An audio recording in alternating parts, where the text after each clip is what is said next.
We must realize when we're talking about the small, short man, we're talking about an anomaly.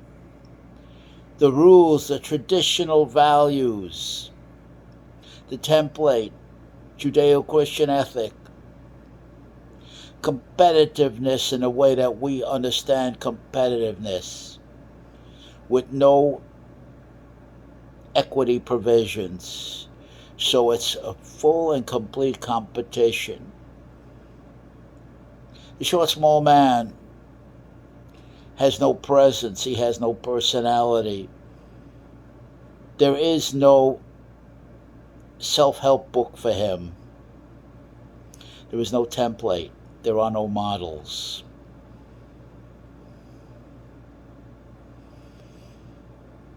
There are no. He can't play it by ear. He said, just play it by ear.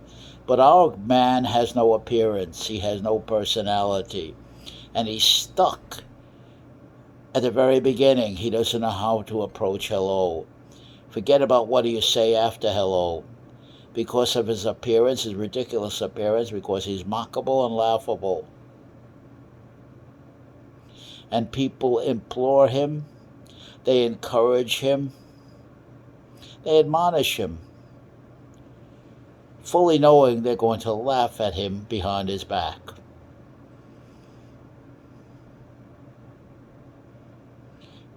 And he's in a position where he is the fungus.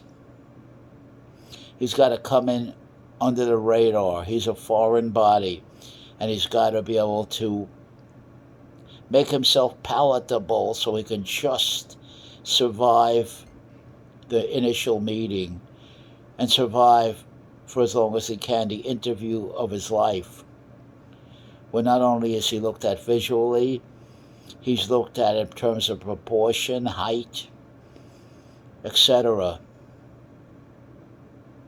And he's a victim of the very dangerous tactful avoidance. But he's never been comprehended. He's never been analyzed.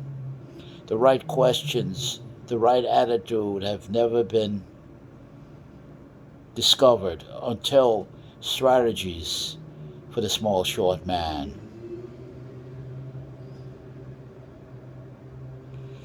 He's an object because of the anomaly to be discarded. He doesn't count. He doesn't exist.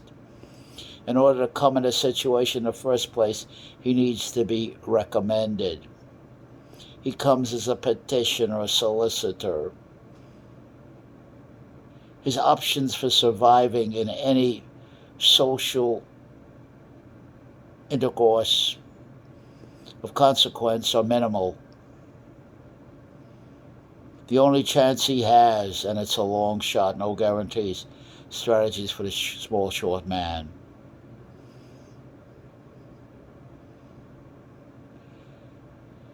It's a very brutal, savage look at a man in his environment, in his reality. It's a very serious attempt. Because if the short, small man comes to us with pride, comes to us with arrogance, and doesn't understand, he has to be very open-minded.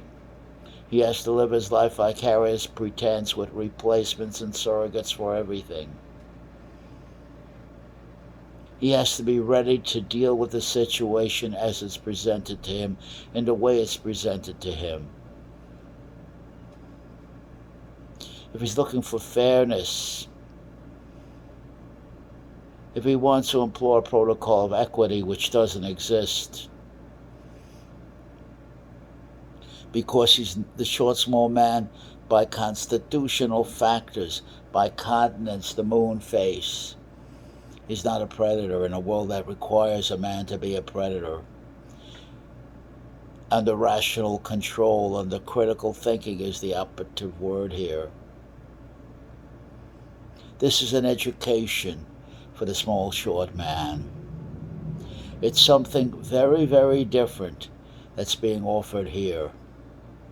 It's very serious.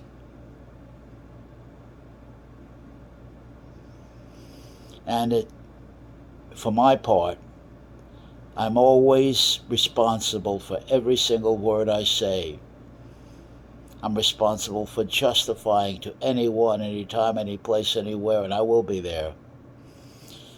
The one thing I'll never do is I will show up on time, I should say, and I'll be the last man to leave. Whatever you have to say by argument and evidence to oppose what I'm saying, I'll listen to and I'll respect. If you respect me, and I'll answer to any question I can. I don't run away from anything. If I say it, I meant to say it. And I will be responsible for what I say, how I say it, to whom I say it, and when I say it, anytime, any place, anywhere. Subject to interrogation, examination by anyone, anytime, any place, anywhere. Because I have confidence in the strategies for the small, short man. I have confidence, overwhelming confidence in what I'm saying.